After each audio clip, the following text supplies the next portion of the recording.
Northwest event with Jonathan Evison.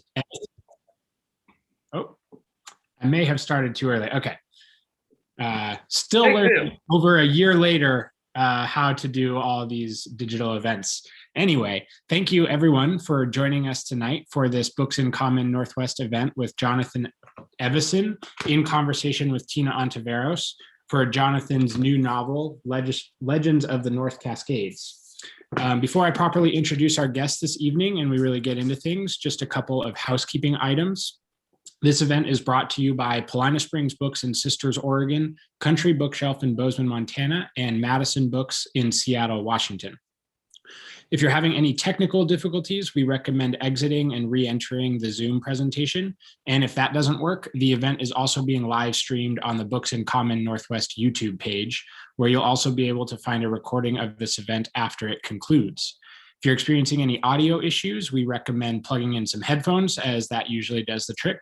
And a reminder also that this is a shared creative space, and we ask that everyone in attendance be respectful of other attendees.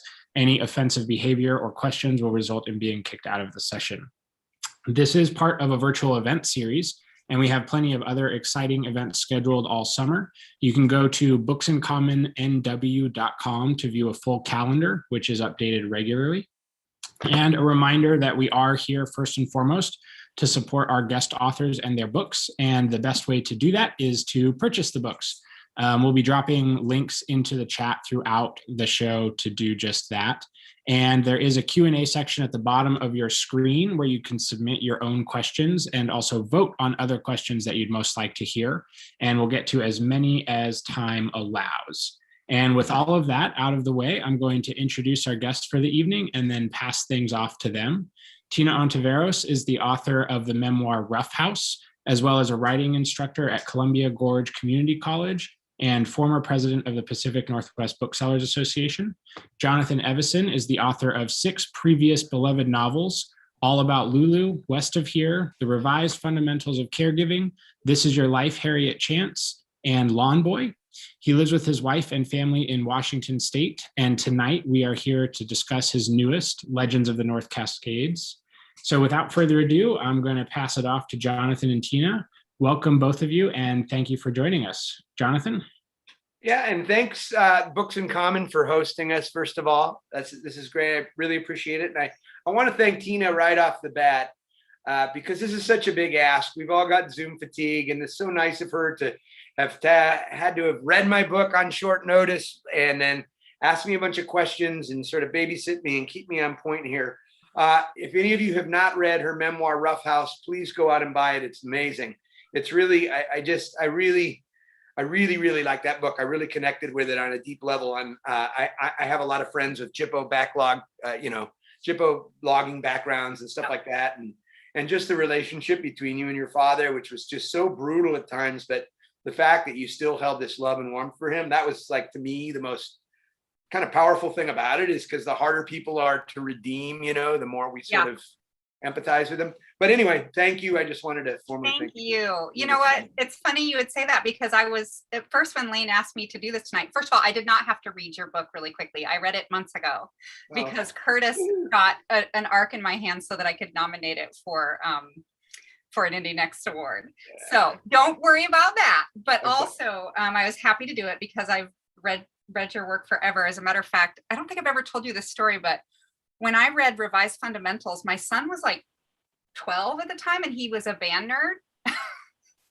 And I came across a term in your book that means something very sexual, but I didn't know that. And it had the word trombone in it.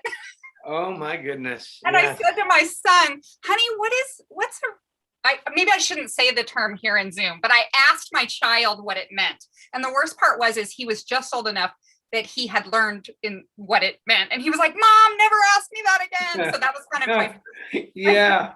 I made a few of those up. I made a couple of those gratuitous sexual terms up, and they actually ended up in the Urban Dictionary. But they were there for a reason. I'm not just disgusting for the sake of being disgusting. They were there for a reason. Anyway, but back to this amazing book that we're talking about tonight. I just think it's interesting because when Lane first asked me to do this, I was like, we're kind of an odd conversation couple, but then I realized we're really not, because as you just said, Yeah, I write nonfiction, creative nonfiction, memoir, essay. You write fiction. But as you just said, like my memoir is totally about a dad who lives with his kid outside the sort of confines of society. In a rough circumstances. Yeah. Yeah, which is and is suffering with, you know, mental illness, which I think it's fair to say Dave, who is the protagonist of Legends of the North Cascades, is. And so really there's a lot of crossover. There's a lot of intersection between the two stories. And I think maybe that's why I could really relate to Dave and Bella's story so much. So you did it from a person who's lived it. You nailed it, you know? But I thought we should start, just in case there are people here who have no idea what we're talking about, just kind of introducing folks to Dave and Bella and the sort of setup or situation of the story. Am I going to do that, or are you going to do that? Do you want to do it, or do you want me? I'll try. Okay. You know how it is. It's hard. Well, what we've got is a story that has sort of three narrative engines in a way. There's the story of Dave, who's done 3 tours in Iraq and has lost his house and suffered another recent tragedy, who makes the rather rash but sensible to him decision to take his daughter and go live off the grid in hopes of finding a more authentic way of life. And this is a decision that makes very much sense to Dave through the lens of his trauma. And as they're out there, Bella begins to communicate, for lack of a better word. It's a little ambiguous at first. It's something that develops throughout the novel. And actually, we figure out is actually more of a channeling scenario. No spoilers, sorry.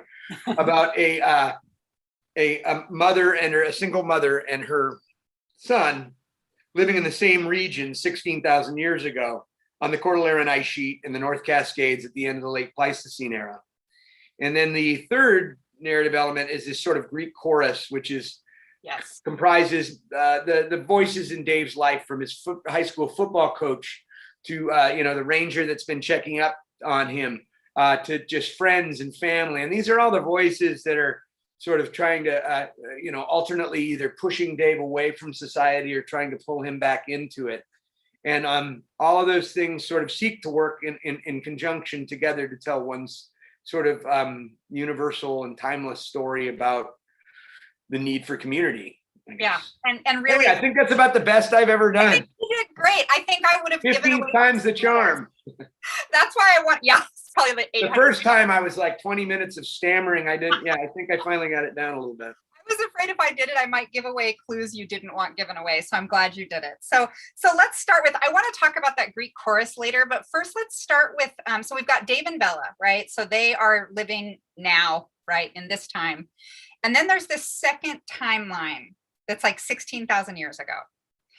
And I noticed that Nadine, Bella's mother, at the very beginning of the book, she tells Bella stories at bedtime. And I'm wondering if those connect to that storyline, or how you envision those connecting to that storyline. Well, I think that plants the seed of suggestion of this otherness. I think at first, I think it shows the child's imagination, and then shortly after an event we won't talk about happens because it's a spoiler, we hear Bella begin to sort of talking out loud to herself, which is sort of the first signs to the reader. And again, they're ambiguous, that something is not quite, I guess, normal, for lack of a better word, with this child. And at first I almost thought it was like she was play acting from the stories her mother told her. Yeah, I can't remember. It was 3 books ago. I can't remember exactly. Well, and I'm curious, like what you think, like, but it sounds like you do think she was channeling, like she was. Ultimately. I mean, there's the one scene where, again, I don't want to spoil it, where she sort of finds an artifact. Right, exactly. Yes. That's and where, I mean, realize, my idea for that story was, when you write a story with multiple narratives, you want to sort of achieve that swelling in every facet of the story. And so, like, I wanted that one to sort of be ambiguous and put the onus of the reader to try to have to figure out, with a little guidance and at times a little misdirect for me, exactly what the nature of that relationship was before I build the sort of a reveal. And at the same time, with the 4 story I'm building, I think maybe the possibility of the standoff is sort of building, and then well, that tension works so well, and you just have a gift for for writing stories that I always tell my creative writing students, like, you have to, when you're writing a story, like, because, they always want to tell you what they were trying to do. And I'm like, no, if you have to tell me what you were trying to do, you're not doing it right. Like, you have to, like, particularly as a former bookseller, like, I'm highly conscious of my readers' time and attention and their money, right? And so I'm like, it's like a boat that you're the person rowing the boat, and they have to feel like the boat's not going to tip, and they're confident the boat's going somewhere. And you have this way of just always writing stories where I'm just like, I'm getting in the boat and I can relax, and I know it's going to go somewhere, worthwhile. I can enjoy the scenery. You said it, the reader, I wrote 7 bad books before I wrote anything good. And the problem was I wasn't putting the reader front and center. I mean, you use the boat analogy. I've often used this dance analogy, like, the reader's got to do everything I'm doing backwards and in heels, and I'm leading them, but I want to work with them. And like at a certain point, I wisened up and I realized, you just have to think about the reader, because that's the greatest tool you have at your disposal as a writer. It's truly your greatest tool. I mean, I know in literary fiction circles, sometimes there's this sort of literary pretension where the author is very authorial and would like to think that they're just edifying the reader or whatever. But that's not the key to telling a good story to me is always being aware of the information the reader has. So that, like you say, your students have to say, this is what I was trying to do. Right. That should be implicit. Right. Because you should know whether or not you've given the reader that information, and so that allows you to do so much as a storyteller, because it allows you, it allows you to use misdirect.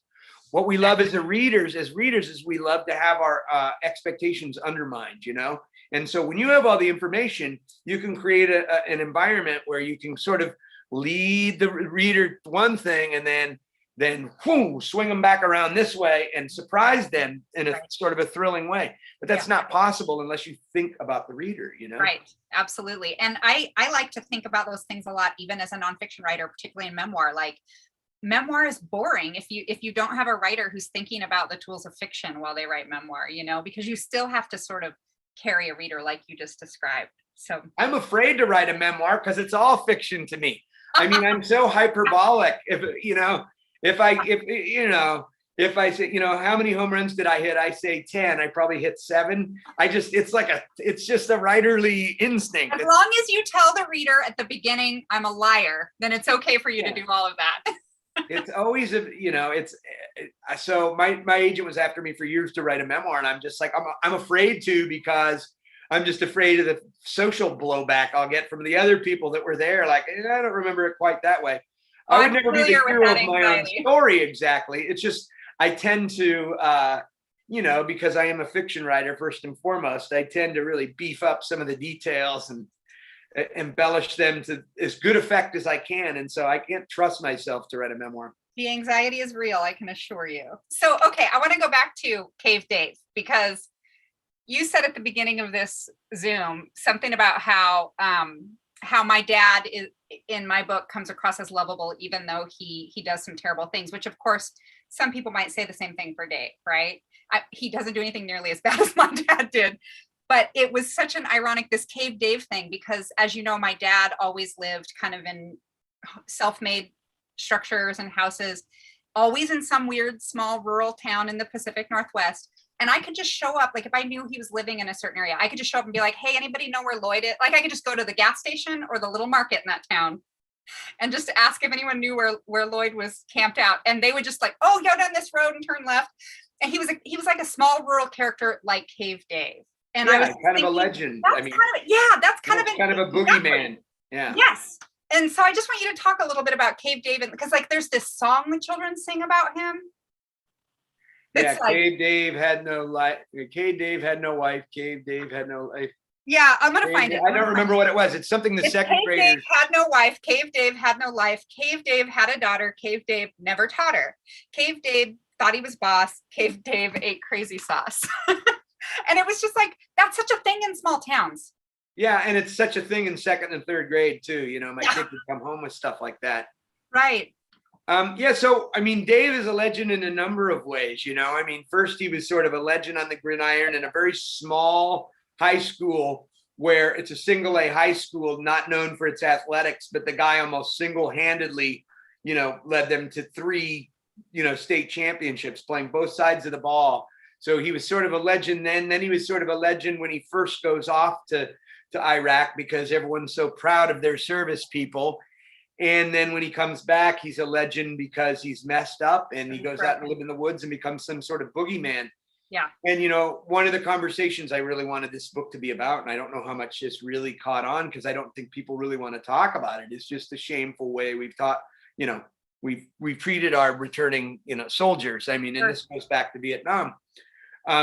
So for me, Dave is very relatable. He's like me in a lot of ways, in his fierce love for his daughter, in his desire to live an authentic life. But Dave has to view the world through the lens of a trauma that is not mine. I have my traumas, and they're considerable, but they're nothing like Dave's. And that made it really hard for me to write this book because, my MO is to just get out of my own way and really inhabit the character. And I can do that effectively 4 hours a day and then just back out of it and have my own life.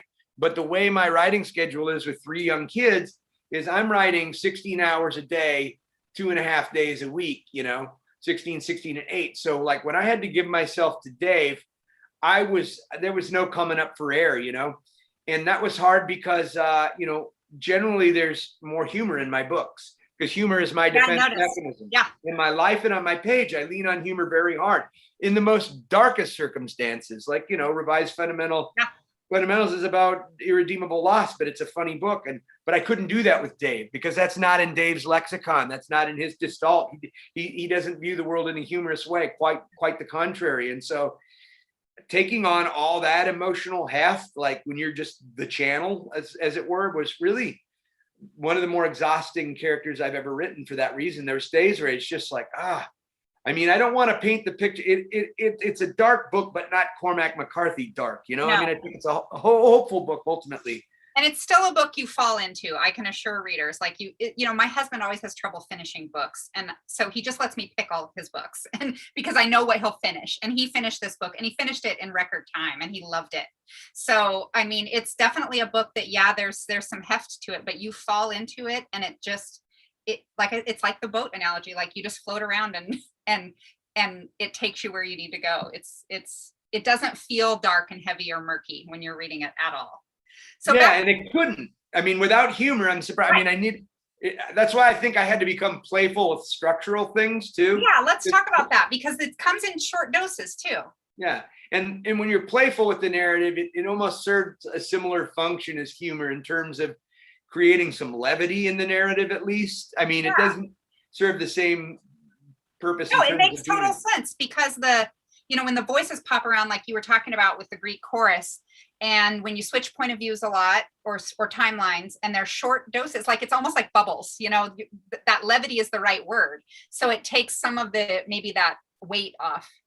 Yeah. And it's sort of slyly gathering more weight as it's doing that, because you're getting information from different sources. You're being forced to recontextualize what your idea of Dave is as a reader. One thing I've noticed, because I do, it's not because I'm insecure, but I'm not, unfortunately. I'd probably benefit from it. I hate myself. Laughing. I'm full of self-loathing, but insecurity is not one thing. I'm generally confident, and I'm confident in my self-hatred as well. People are like, "Oh, don't be so hard on yourself." I'm like, "No, trust me. I got this. Trust me. I need to be." And so, where was I going with this? Was a lot of readers I've noticed, so I'll look at Goodreads or whatever, and I don't get angry. I have really thick skin. I'm not like 2 stars. How can you do that? You didn't get the book. You didn't read it right. I just want to know what the conversation is, because that's why I write a book, right? I'm not here to answer all the questions. Neither are you. No. We're here to start a conversation. And so I wanted to see what the conversation is. And one of the disturbing conversations to me, which for me kind of just speaks to a lack of empathy in our times, is that a lot of people want to give up on Dave the instant he makes what they construe to be a bad decision, without seeing it from his perspective. If they were really, really empathizing with Dave, they'd see that the decision he makes, as rash as it is on the surface, seems like the only thing, and they give him a little break. But some people are like, "Oh, this guy's just an irresponsible parent. He's a terrible person. I don't care about him. He's a loser." I'm just like, God, it's just like, oh, you know, I Try mean, getting that feedback when that person was your dad. I know. I don't know how you survived it and have such a buoyant personality. I mean, some of the stuff in your book is so dark. I mean, the shovel and the dog, and like, I mean, Jesus. I mean, I think people are nicer to me in events because they don't want to hurt my feelings and say bad things about my dad. But I know exactly what you mean. And for me, it was the same thing. I have enough distance from it. I wouldn't turn something into a book. But engineering empathy is a really big part of our jobs as writers. I know, and it sucks when you hit a wall because just people can't get out of their own way. You know what I mean? It's like I don't know, like.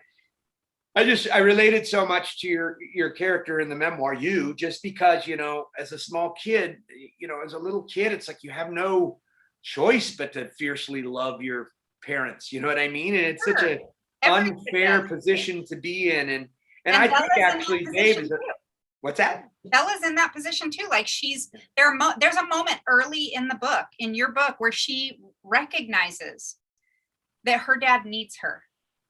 And I remember being that way as a child, knowing there's a time when I knew. And I imagine that's not an experience your children have, or maybe my children had, but that is so real. And that there's that moment where it just says, like, she recognized in that moment that her dad needed her, that she was holding up part of his like mental well-being.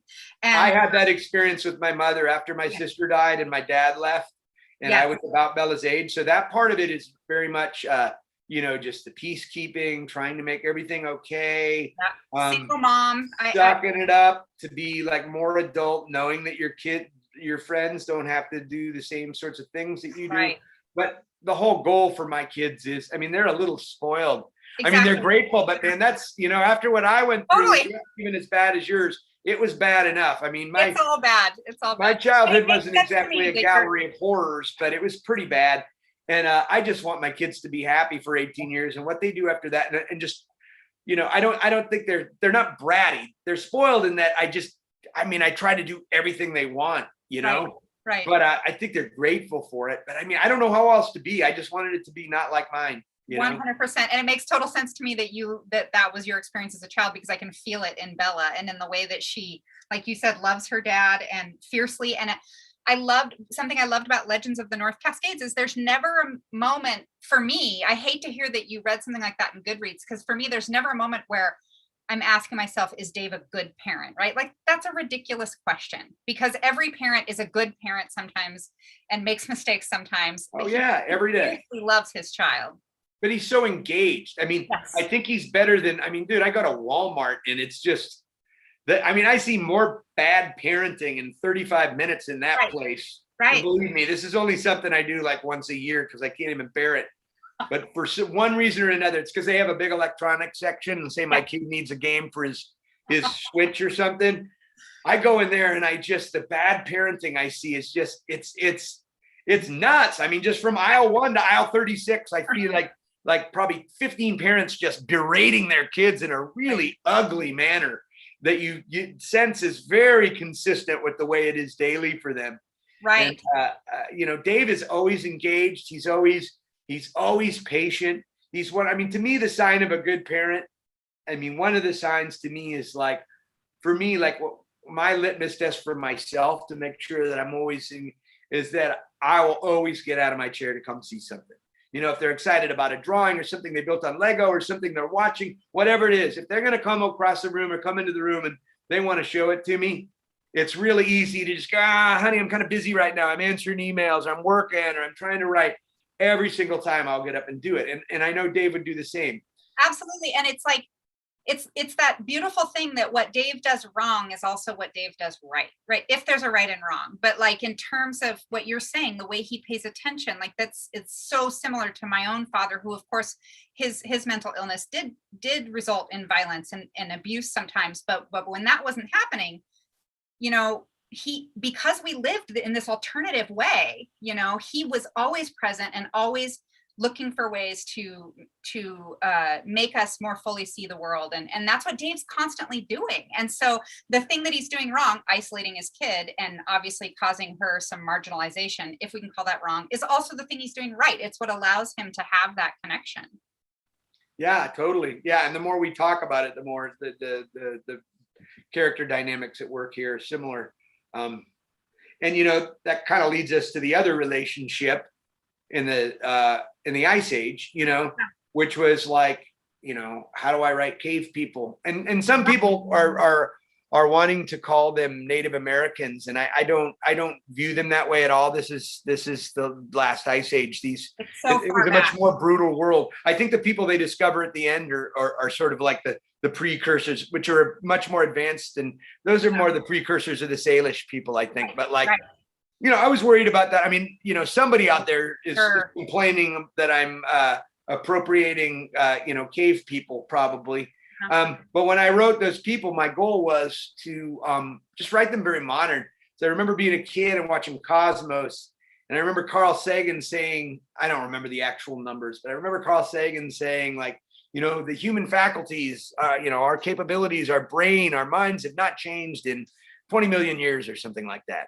And I thought, well, that makes it a lot easier to write these characters, because I was raised by a single mom, and this is a single mom, from a young age through adolescence. And I thought, again, it was kind of a playful way to deal with this. It's not super modern, but I mean, their dynamic is super modern. Their dynamic, yeah, absolutely. The kid's not saying, oh, that's Lamestein or something like that. But I mean, the dynamic between them, the way they go at it, the way they sort of was very much like it was for me and my mother.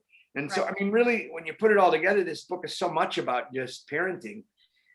That was totally my next question. It was like, let's talk about parenting in terms of this book, and also how your parenting informed the book, which I think you touched on a little bit already. But I agree with you. You've got these side-by-side stories. You've got this father and daughter now, mother and son 16,000 years ago. In the same region, dealing with the same sort of like isolation. I mean, both feel that they've been sort of pushed away from society. I screw up parenting all the time, I mean, I feel I try my hardest, just like, I mean, the things I feel like I do the best at in this world are write and be a dad. And I try, but that doesn't mean I screw up every day somehow, man. I mean, sometimes we say insensitive things to our kids. Sometimes we're inconsistent. Sometimes I yell too much. I never has there ever been anything with like physical. That's just not really, it's just not how I deal with things, period. I've never been in a fight, for instance. I've never been that's saying a lot for somebody who's a wise ass and shoots his mouth off. I was gonna say, I'm kind of surprised. I've managed to get through 53 years without ever being decked. When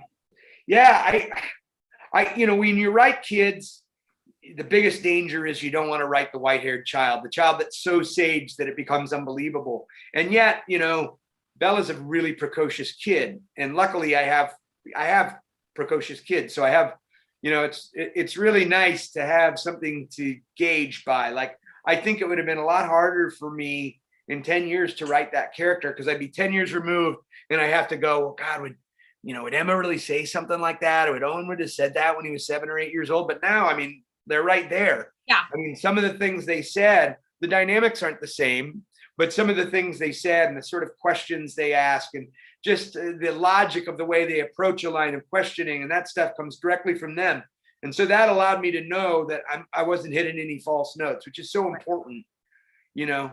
I mean, when you write outside your purview at all, you have to be careful. I mean, you hit one false note, as a reader, sometimes author hits a false note, and it's really hard to recover from. It may ruin the whole book, or you're never going to quite trust the narrator quite as much after that. Yep. And so, like with Vietnam Iraq combat, that's not in my purview. But, I had some friends that did experience it, and I leaned very heavily on their experience. And I had them vet everything I wrote about it, and just to keep me honest. I was going to ask you to talk a little bit about research, particularly in terms of like the veteran experience of the PTSD and the whole Ice Age timeline, and just the setting too. Like, what kind of research went into all of that?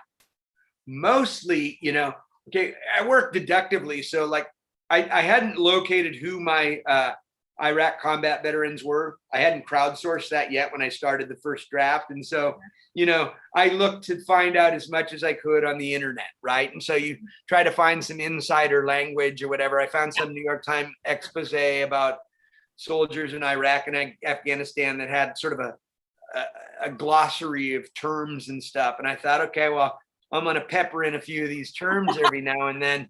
And then when I gave it to my friend Paul to read it, he's like, this sounds like a fucking Navy Federal commercial. What the fuck's a chew? We call it a this. Like he was like great about calling me out and then correcting me. Like, this is what it really, and ultimately he said I did a great job on it. Having somebody willing to do that for you is such a gift. Oh God, I've used people constantly. Like one of the ways I've learned to do it is like, when you know what needs to happen in the scene, but you need somebody else's expertise, like in Revised Fundamentals, when Peaches has her baby at where are they? Yellowstone. I mean, I'm not a EMT, and I've never delivered a baby, but I have a friend who's delivered 18 babies as an EMT. And so I sat down with him, bought him beers, and I had the scene all blocked out, everything. I told him everything that led up to it. I go, here's my situation.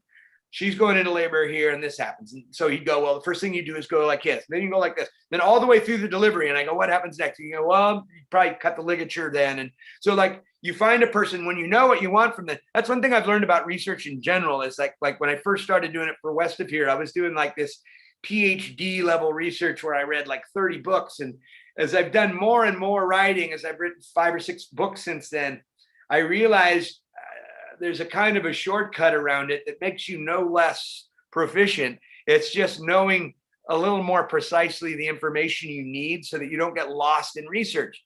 Because, you know, when you do a lot of research, you find all these interesting asides and stuff you hadn't considered that's outside the scope of your story. And you're like, God, do I need to include this? Should I include this?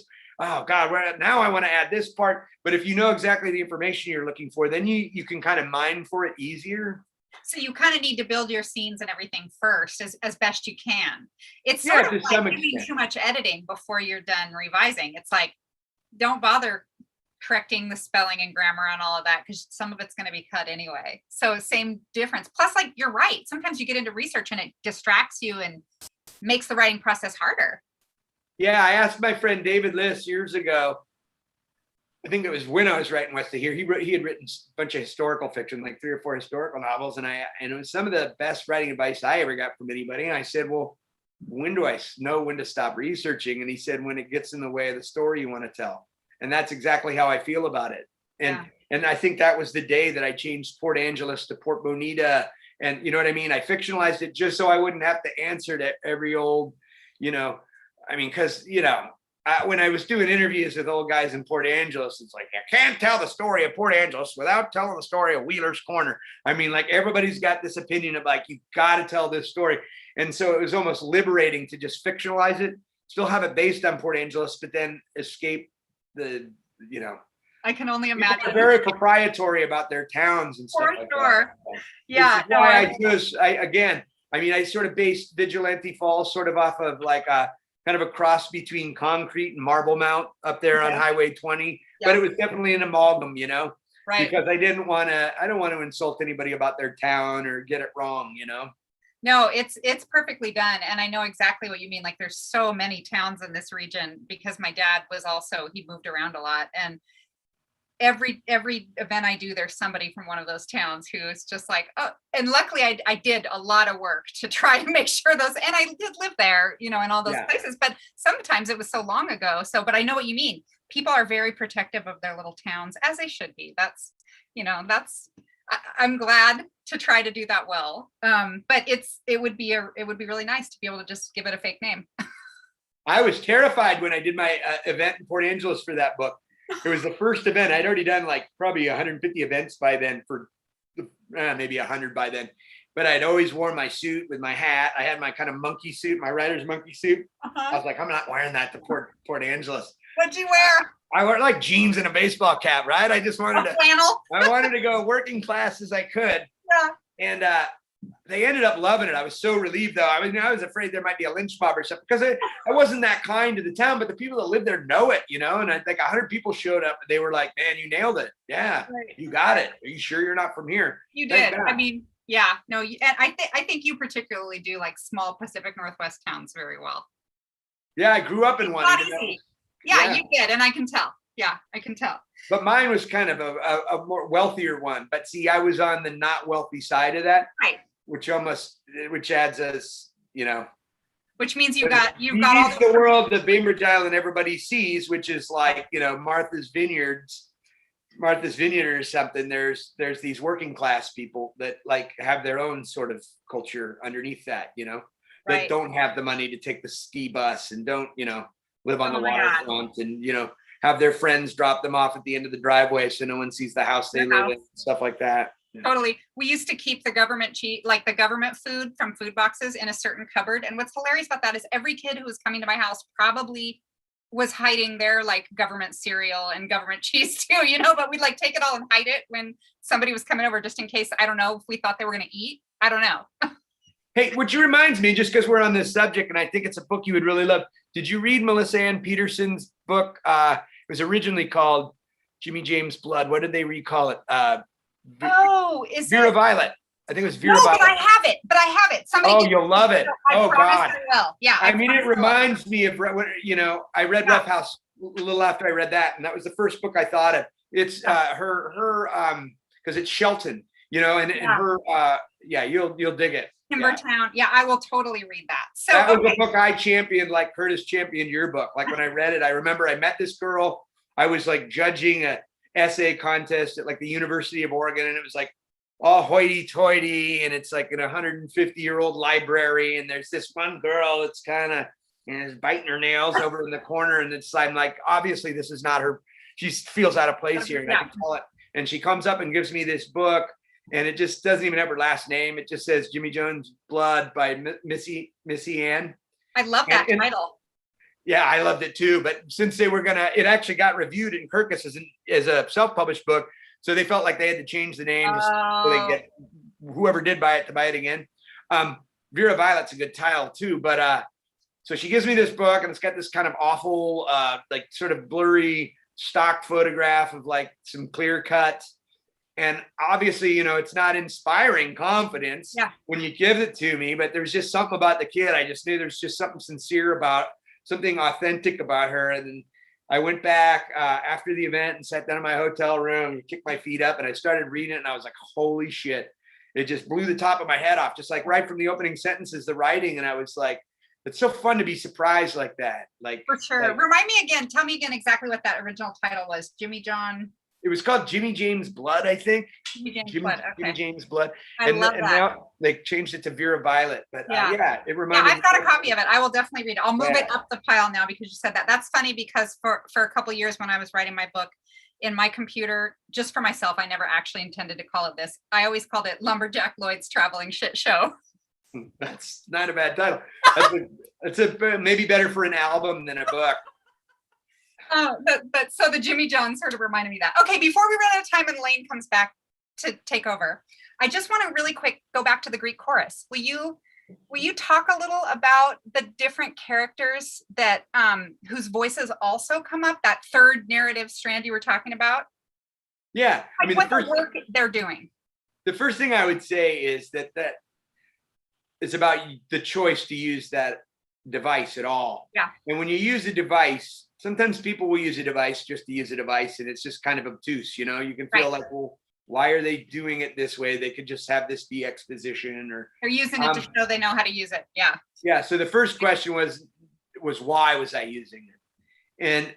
And I think, I mean, you know, when you talk about writing a book about a guy living in a cave with his daughter, that could be a pretty suffocating proposition. Do you know what I mean? It's like, and then the shadows recede, and look, a stalactite I didn't see when the light was different. And, you know, I had to have a way to bring more voices and more humanity into isolation, in a way to feel the push and pull of humanity. And so it all makes sense to me.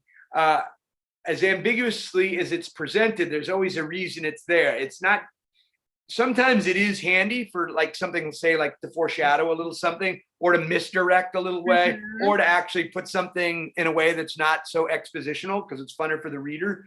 But the main reason is that I needed the reader to feel the actual very specific push and pull of these people in this place that was, you know, sort of alternately pushing Dave away and pulling him back.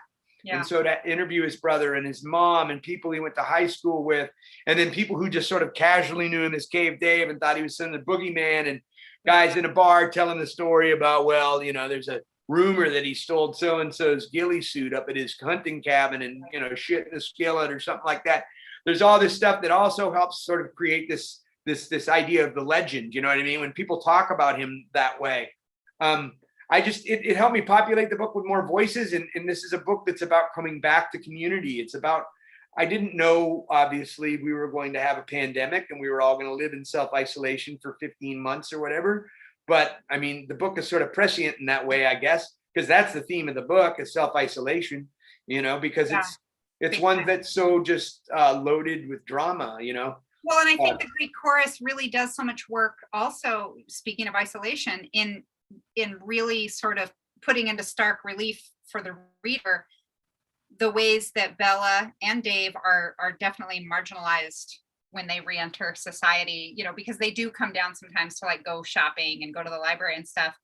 And those voices that are saying so much in these pages are very quiet whenever they're around, but Bella can feel that from a very early age. Yeah, like when I remember it was heartbreaking right in the part where, you know, they finally get down the mountain when they come to town and they jump the culvert and then they walk along the highway, and she could always just feel the cars sort of slowing down and looking at them and marginalizing them and judging them, and, you know, with her muddy clothes and her, you know. Yeah, and it was so moving because, like, here's the deal. All of our parents isolate us in some way. And like you said earlier, as a parent, there's no way you don't screw up all day, every day. Like, I think we're lucky for the things we get right. There are ways we are all isolated just by the culture of our family, unintentionally, intentionally. And so really, Bella does not feel like anything's wrong when she's with her dad. It's not until she's around other people that she knows something's wrong. And that's because they're all putting that shame on her. And eventually she would grow to want the society of other people again. And there would be that natural sort of maturation, I think, with her dad. And I kind of wanted to ask you, like, what do you think? Because you know, your ancient storyline, we get to that place in the parent-child relationship. We get to the place where the son is old enough to start really pushing away from the mom. But we don't get there with Dave and Bella. And I'm sort of worried about him when Bella gets older.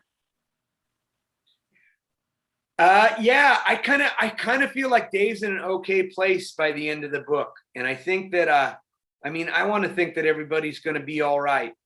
And because he's definitely starting to make connections again.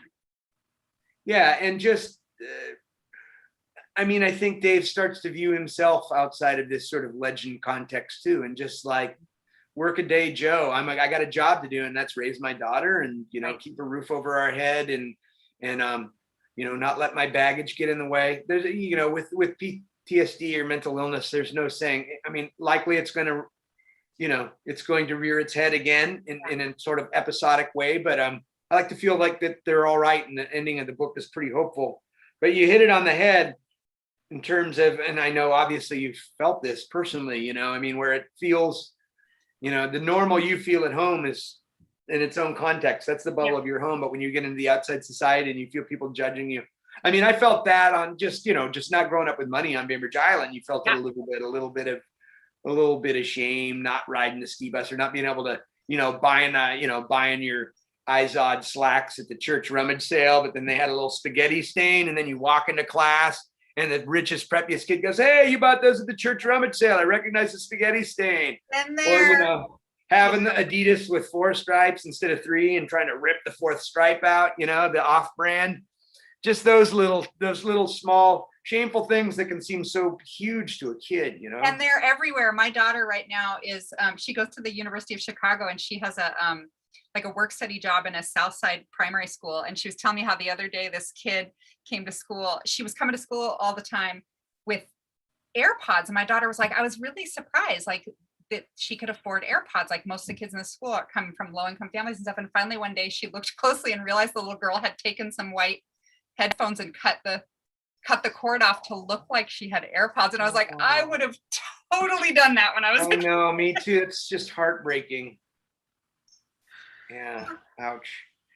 So that's why I spoil my kids, you know what I mean? Exactly, right. Like, I don't want them to feel that want. Like, when I was a kid, like my wife and I always kind of get into it at the gift shops. When we go into the cheesy gift shops, and I'm the dad. It's like, what the hell? Go to get the $15 bag of polished rocks. Right. And my wife's like, what are you doing? They're just gonna get lost. And I'm like, you don't understand.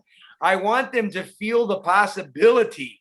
You know what I mean? Because when I was a kid, a gift shop may as well have been at the freaking museum. It's look, don't touch me. You're absolutely never buying anything ever.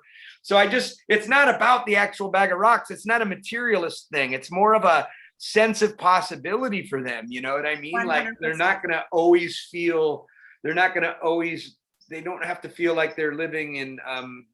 Like the whole world is no. No. That's not for you. Yeah. My kids, I've probably gone too far the other way. I'm sure I'm dealing with that a little bit now, but hey, I mean, sue me. That's right. I think we've done worse things. Have you got questions for us for Johnny Lane?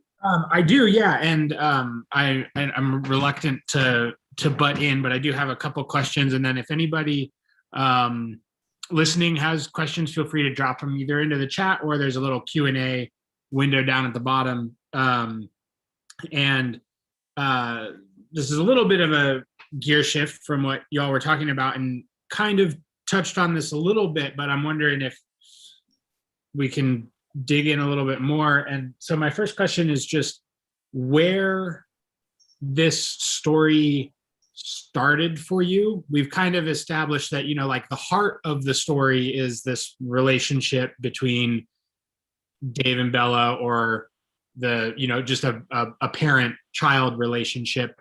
But as I was reading it, I was just curious about, did you imagine somebody living in a cave and go, okay, why would this father have ended up in this situation? Or did you start with, okay, a father struggling with PTSD, how does he deal with that? This is the journey. What was the genesis? Yes. Great. All of the above, actually. No, my friend JP, who grew up really rough in Montana, like really rough, they would poach deer, on the side of the highway at dusk, and, make sure there weren't any sheriffs around and stuff them in the trunk. And I think his dad would make him go down. They had a bunch of rabbits, just feral rabbits in their basement. And he would just give them a buck knife and say, go down and get dinner. Well, he told me about a guy in the town he lived in who had taken his wife. I don't think they had a kid, or maybe they I think they just had a wife, and went and lived in the cave. And so that idea was planted. Then there was this idea that I wanted to write about the North Cascades, and the way I love mountains. I've always loved, I love oceans too, but I live in the mountains, which is why I got to hump it a quarter mile down the road to even get internet, because I love the mountains. And I had paid my tribute to the Olympics, and the North Cascades are also an amazing mountain range. And I wanted to write something that was set there. And then there was this other idea that I like bifurcated timelines. I like this call and response relationship between varying timelines. And I had already done 120 years. I thought, well, let's up the ante a little and try 15, 16,000 years. And then just kind of all of those things mixed together sort of simultaneously. I don't know which one came first, but they all sort of, there's caves in the North Cascades, so that took care of that. And then, the North Cascades are really geologically a fascinating mountain range too. When I did the research about those mountains, had been pushed over and under the Earth's crust several times over the past 4 million years or something. And the idea of somebody inhabiting the same place as them later. It just all kind of came together that way. But mostly it was about, the original working title for the book was Cave Dave, which of course I don't think my publishers, for the first couple drafts, I just called it Cave Dave. I kind of like that title, but it kind of sends a different message. I think Legends of the North Cascades sort of lends a more grandeur to the scope of the story or whatever. But yeah, I think that answers the question. I kind of came up with all those ideas, and they weren't that disparate, so I was able to sort of put them together. Yeah, and that actually, the way that you answered that kind of segues nicely into the next question that I have, that I think I'll be able to ask this in a way that is makes sense. But if you could speak a little bit about you've mentioned that by the end of the book, you feel that it's kind of a hopeful ending. But in terms of Dave's decision to actually take his daughter to go out and live in the wilderness, do you feel, I know you said sympathetic to his decision and stuff, but there are other stories that are very similar to this, both like nonfiction, like Leave No Trace, and also, other fictional like Captain Fantastic and stuff. And I personally love the idea. Yeah, there's a ton of them. I've never seen First Blood, believe it or not.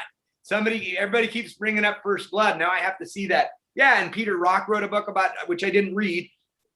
First thing is I didn't read any of those books because I was afraid to, because, the zeitgeist, whatever. I didn't want to limit myself by being afraid I would sound like I was copying somebody. I just wrote my book.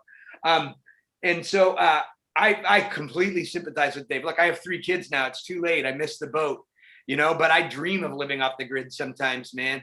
I mean, I like people more than Dave even, but like there's something about, I'm very manic, if you hadn't noticed, you know what I mean? Like the self-medicating variety. And there's like three or 4 times in this world opportunities for me to really be grounded, and being on a Zoom conversation is not one of them. I'm like, woo, I'm all over the place. One of them is just being really engaged with my kids. One of them is being on a baseball field or on a basketball court or on a football field where I'm just, or playing shuffleboard, anything where I'm playing a game and I have a purpose. And another one is when I'm writing. That's the big one. This is why I write, because it grounds me. But being out in the nature, being in the backwoods of the Olympics, miles and miles from anybody, is like where I feel the most at peace with myself and the most just in the moment. It's so hard with my wheels spinning all the time to be in the moment. And so, and also, I'm capable, for as social a person as I am, I'm capable of spending a long time by myself. I mean, writing sort of requires it. I got snowed up one time up here in the mountains before my family could get here. And I was snowed in for something like 16 days. Luckily, I had been expecting the whole family for a long weekend, and my nephew and some other people. So I had bought like 4 or 5 cases of beer. I mean, I had beer stacked. That was the lifesaver. And I had plenty of food. And if I'm by myself batching it, I can make some pretty creative meals, that nobody else would eat. So I was in heaven. I mean, I missed the hell out of my kids. But in that 16 days or whatever, I think I stacked up something like 180 pages. I didn't miss anybody. I mean, I saw Bob here where I'm at, my neighbor's house. I saw Bob a couple times walking down the road, but I basically didn't see anybody for that time. And I could do just fine with that, except my kids. And I started missing my kids and my wife. But so yeah, I'm fascinated with that. I totally sympathize with this decision. Would I take my kids out there to do it? No, but that's because, the outside forces of the world and our culture hasn't backed me into a corner where that looks like the most reasonable and healthy proposition. But for Dave, it does. And so I sympathize with that. Yeah.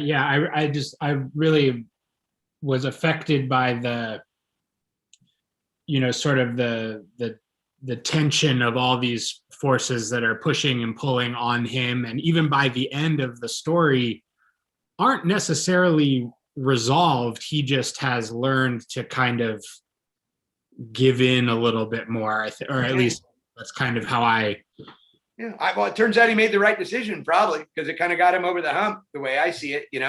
He was spiraling. I don't think staying at Terminex and losing his house and trying to meet somebody else down at Docks or whatever the bar is called, it was probably the right, it's probably, I felt like he healed a little bit while he was out there. Absolutely. I think he healed a lot. And he, we won't talk about the losses, but they are considerable and material. I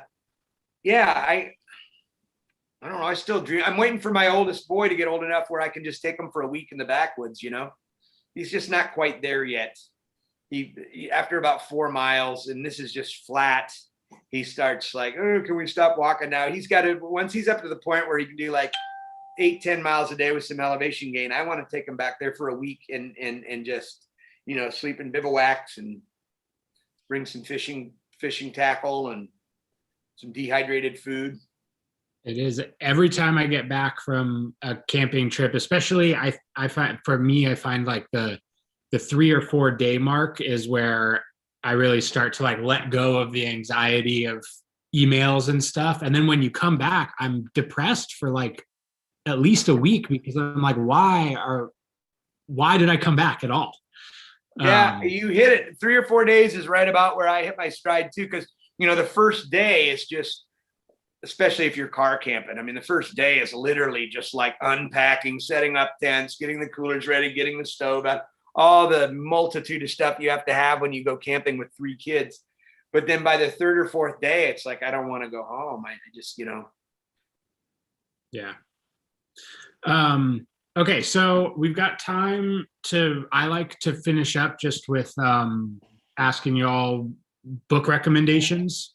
And then if anybody else has any questions, feel free to drop them in. I'm not going to recommend any, but while y'all were talking about it, I did pull Vera Violet off of my shelf, which it was on my to be read stack. And like Tina, I will bump it up.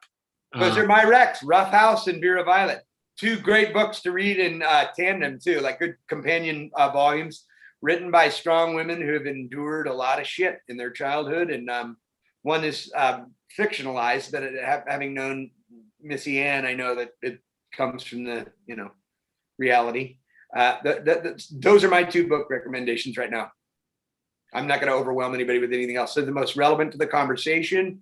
And if I list off another books, there's less a chance people are going to go out and get those ones. So just go get those 2 right away. I guess I'll add one just because Johnny mentioned earlier. I don't know if it was in this session or if it was in the green room before, but you mentioned Willie Loudon, and I thought his new book was really wonderful. And The Night Always Comes. Night Always Comes. And just to me, it really did poverty justice. I don't know if I'm saying that well, but just that there's this, don't worry, it gets better. There's what I consider a happy ending, but that sense of Willie. yeah, exactly. But that sense of the relentless forces, like that was so true to my experience of living below the poverty line, just that the relentless forces that keep you from ever realizing your potential. And I just think Willie does it so well. And that book is again another one that is so digestible, and you just really fall into the story. Well, it's got a great narrative engine too, because it's kind of like quicksand, where it's like every decision Lynette makes, things just get worse, and that's what you want out of a story. A character's decisions complicating the story, and the stakes get higher, the action rises. Yeah, I think it's Willie's best book. Yeah, and he read novels one night, right? If I remember right. Yeah. And I've read them all in manuscript, like 2 years before they've come out. And I think that's my favorite. I love them all, but I think that's my favorite so far because it has that extra layer of that narrative engine. His books are usually a little quieter in that way, but this one is just relentless, like page turning. It's because of what I said. It's that characters' decisions complicating the journey. Not to mention Willie is an angel. He's truly a good guy. He's coming up to visit in a couple weeks here. Wonderful person. Yeah. Yeah. I love him. He's one of my BFFs. We've done probably 30 events together all over the country. Oh, really? Yeah. He's amazing. I had him, to Clint's back when I was working at Clint's for an event. And I remember he came on one of those days where like the gorge shut down because of ice and stuff. So by the time he got to us, like nobody was coming out for an event. Pretty much I called all my family and they came, and there were like 4 customers who like snowshoed to the bookstore or whatever. So it was, but he's a total angel. Really quick, I know we're running out of time, Lane. No, please. But this book is so cinematic, Johnny. And I know you've had some experience having books turned into movies. Like, I just feel like I can see this as a movie. And it's funny, you were talking about Peter Rock. I loved that book, by the way, My Abandonment. And don't worry, your book's nothing like it. So you don't have to read it until long after you're done with your book. Because I support that. Well, now I can read it. Now that I know it's not like mine, I feel better. Yeah, no, it's not. But I did notice recently that they made a movie out of it. It's got a different title, but they made a movie out of it that I haven't seen yet. So I was just curious, because it feels to me like Legends of the North Cascades would be a really, really good movie. Yeah, the message I got from CAA was that people are having trouble with the Ice Age stuff. So Harriet, on the other hand, is Laura Dern's producing, and it's at development and focus. Oh, Harriet Chances? Yeah, and I was lucky enough to have revised fundamentals. So lightning's already maybe striking twice. Yeah. But it would be great if another one happened. I kind of feel like it's not going to happen with this one, just because the general feeling seems to be that nobody really wants to deal with the Ice Age. Oh, interesting. I don't know why. It seems that to me felt really cinematic. Find a flat, snowy place, and you pretty much just can't be too hard. Sorry, Lane, you probably had more questions. I'll stop. I want to thank you a million again, Tina. It's been such a pleasure gassing with you. You're such a amicable and fun host, and this was a lot of fun. I really appreciate it. When I can return the favor, please don't hesitate. Thanks to all three bookstores involved. Thanks to those of you who showed up or had questions. Lane, thanks for your questions. Absolutely. Yeah, thank you, both of you, and thank you to everybody who tuned in. We've got lots of great stuff to read, and just thank you both for the fantastic conversation. And we will see you all next time. And the book is Legends of the North Cascades by Jonathan Evison, and also Rough House by Tina Ontiveros. Everybody have a lovely evening.